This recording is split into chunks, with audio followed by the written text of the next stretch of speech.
Sergey Mikhalkov. Sher va yorliq. Uyg'ondi-yu to'lg'ondi sher, g'ir telbasimon. Vahimali o'kirikdan titradi borliq. Qarang, mazax qilgudek uni qaysi bir hayvon bildirmasdan taqib ketmish dumiga yorliq. Unda eshak deb yozilgan raqam va sana. Dumaloq muhr bilan imzo bor edi. O'zin yeb qo'ygudek sher bo'lib xunob nima qilsin? Shart yulib otsinmi shu tom? Yo'q. Axir muhr bosilganda o'sha yorliqqa. Tortib etib qolishsa-chi, javobgarlikka. Yorliqdan qonuniy yo'l bilan bo'lish uchun xolos jonivorlar yig'iniga sher keldi tajang. Aytingchi, men shermanmi yoki shermasmi? Aslida siz shersiz.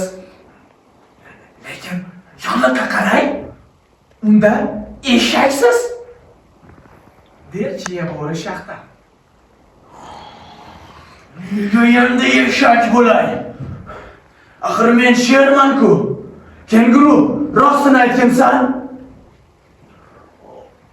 Nimangizdir, sherga o'xshab ketadi. Lekin nimaligini aytishim qiyin.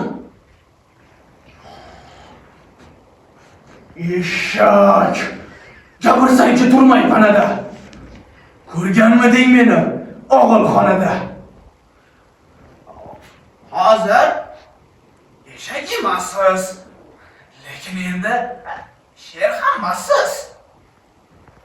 O'zin eshak emasligini aytib necha bor sher bo'ri-yu shoqollarga yolvordi bekor.